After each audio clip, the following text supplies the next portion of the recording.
Hello, everybody. Game over, NASA boss finally declared Boeing.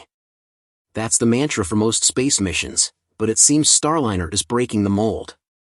Yes, the return date for this spacecraft continues to be delayed. Earlier this morning, NASA held a media teleconference and provided new information on Starliner's condition and its departure from the ISS. Delays continue for the Boeing Starliner. Mars sample return goes back to the drawing board, Voyager 1 is alive, and Stoke Space makes a new engine breakthrough. What was originally intended to be around a week-long stay was initially pushed back to the 22nd of this month and was just changed to the 26th at the earliest. The Boeing Starliner, a spacecraft that became infamous for repeated launch delays, has now begun to experience landing delays.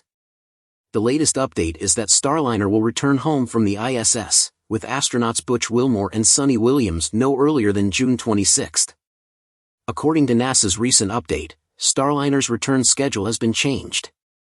The notice states, teams from NASA and Boeing are now targeting no earlier than 10 to 10 p.m.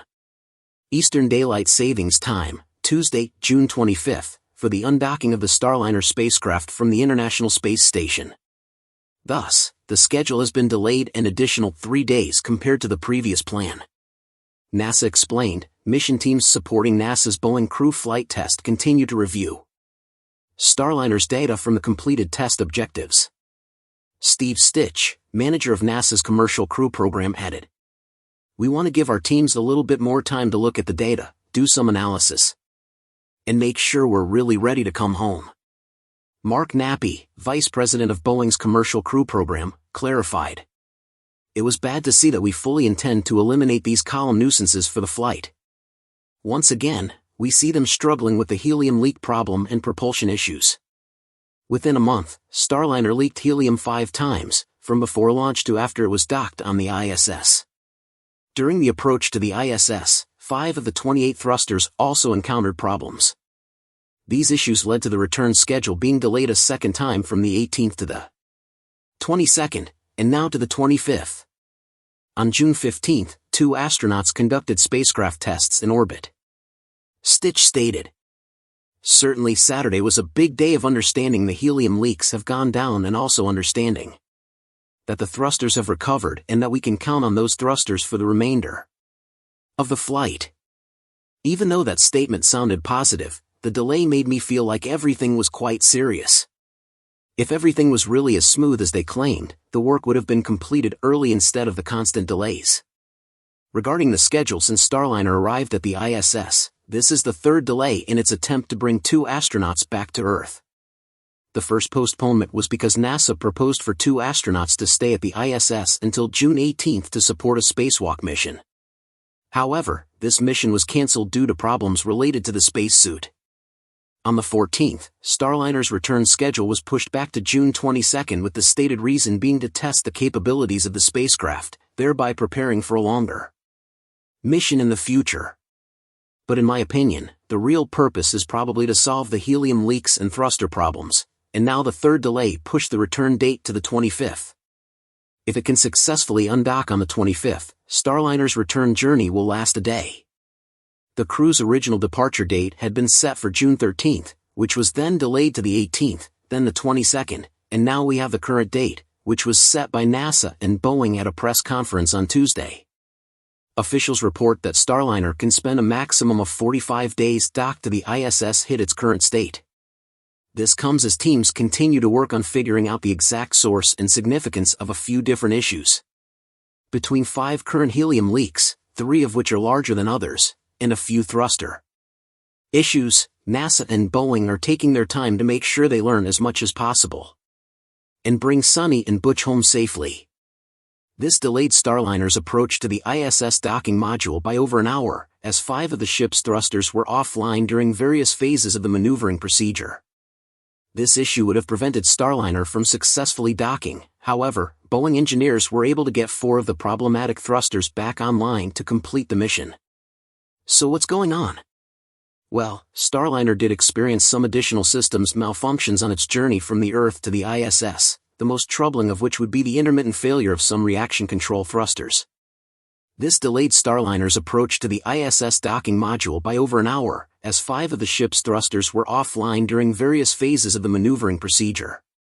This issue would have prevented Starliner from successfully docking. However, Boeing engineers were able to get 4 of the problematic thrusters back online to complete the mission.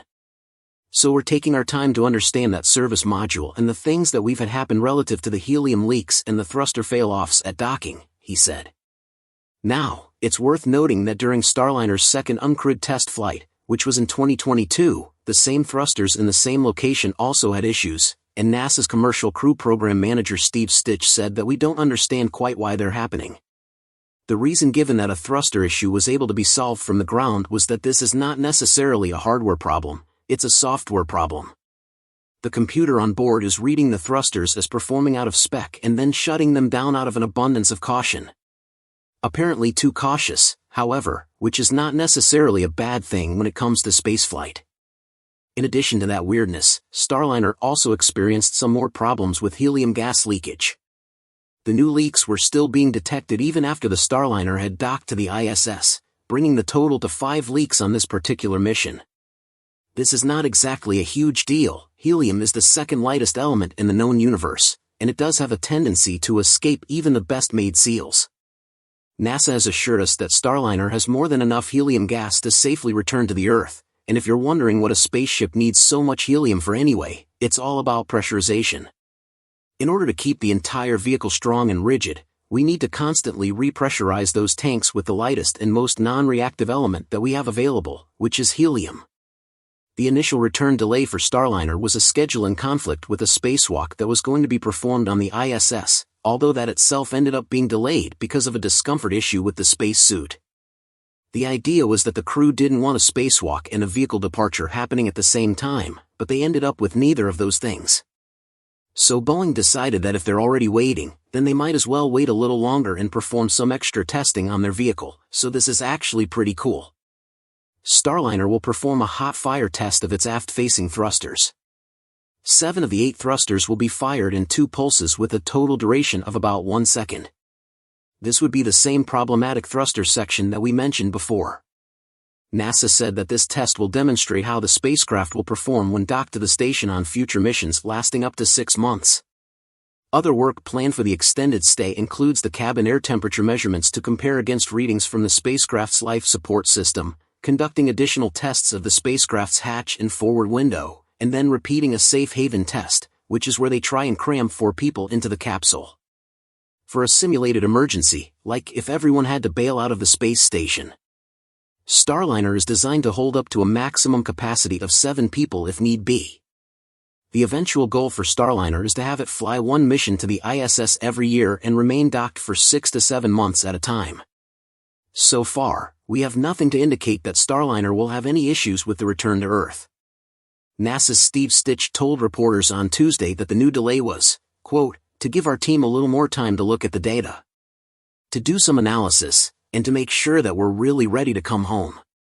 Here I'll go more in depth into the reentry date change, the current state of the vehicle, plans over the next week, and more. Starliner launched earlier this month on the 5th with 1 known helium leak that was found last month in May. Upon reaching orbit, 4 more popped up, bringing the total to 5. While not ideal, the agency and Boeing made it clear that there was plenty of margin and the leak rate was not nearly high enough to be a cause for concern. Later in the mission, while approaching the station, issues with Starliner's thrusters, delayed an initial docking, the teams worked a hot fire and test the system. Eventually, after a couple-hour delay, Starliner successfully docked to the station. This brings us to today as NASA and Boeing work to solve and prepare the spacecraft for undocking and re-entry. In this morning's media teleconference, they gave more information on the state of the vehicle and the reason for the change into the departure date. Steve Stitch, NASA Commercial Crew Program Manager, said, I would say overall, Starliner is doing very well on orbit. The service module is a component that we don't get back. As you know, after we execute the deorbit burn, it burns up in the atmosphere. As far as exactly why the date was pushed back again, Stitch was quoted saying, we were now targeting an undock and return no earlier than June 26th. We moved off the 22nd. We want to give our teams a little bit more time to look at the data, do some analysis. And make sure we are really ready to come home, he said.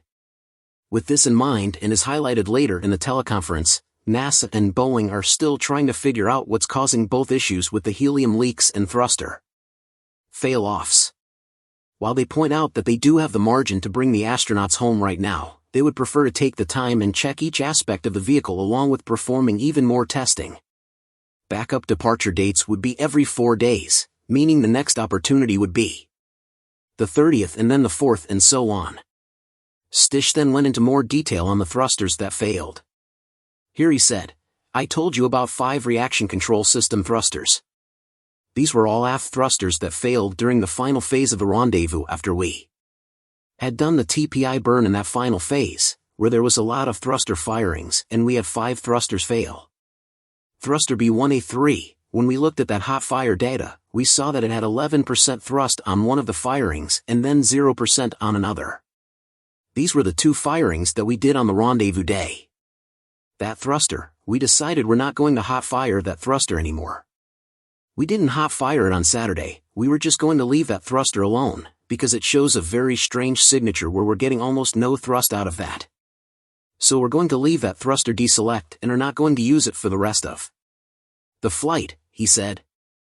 On the recent hot fire this Saturday, they did a short pulse on all 7 of the thrusters, including 3 of the good thrusters that showed nominal behavior on the rendezvous day. Stish mentioned that during this test, they saw very good chamber pressure when they fired. Specifically, they were around the 300 psi mark, some were a little bit lower but for the most part they were good. He then said, so coming out of that, we feel very confident in the thrusters and the team is just making sure to look at the thrusters in detail and compare them to what happened on OFT2. If you remember on OFT2 during the rendezvous sequence, we had 2 thrusters fail. The team is looking at all that data and comparing it to OFT2, he mentioned.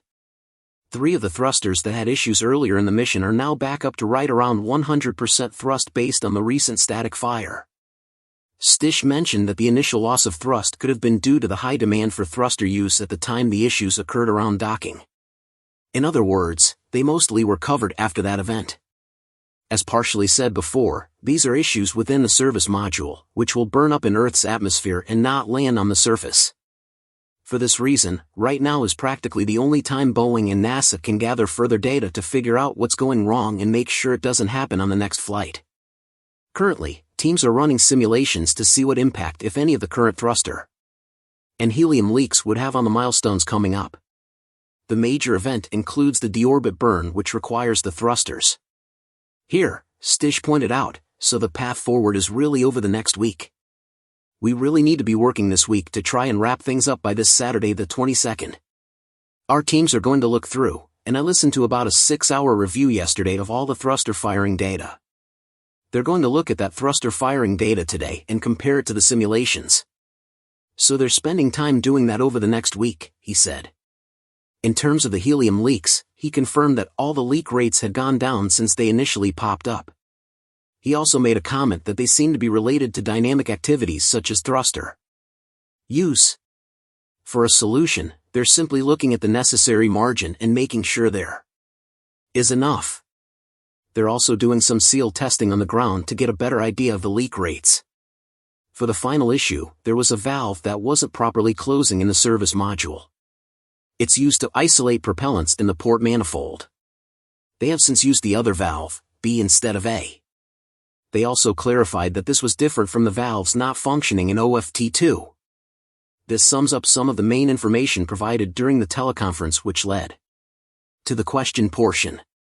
One question asked what the minimum number of thrusters would be needed for deorbit and re-entry. Stish responded, I think that's a great question and it's really difficult to answer because each phase of the flight requires certain thrusters. He went on to highlight that rendezvous likely requires the most and then the next greatest would be departure and work around the deorbit burn. Eric Berger also asked about Starliner 1 and how these complications impact that mission. Stish replied, we really haven't looked that much at Starliner 1. I would say the whole team has been focused on understanding what's happening with this vehicle for the crew flight test and our plan for return. So we haven't looked ahead too much for Starliner 1.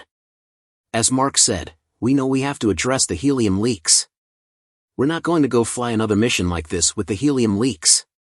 We gotta go understand what the rendezvous profile is doing that is causing the thruster to have low thrust and then be deselect by the flight control temps. So we got some work to do after this flight, he said.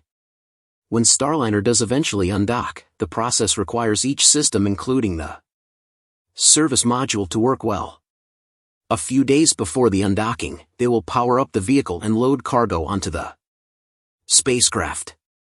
On undocking day, they will do some leak checks and make sure they are ready to go. The vehicle will depart mostly in automatic fashion. The crew has one command, which is to tell Starliner it is go to undock. After the undock, Starliner is expected to depart much quicker than a rendezvous.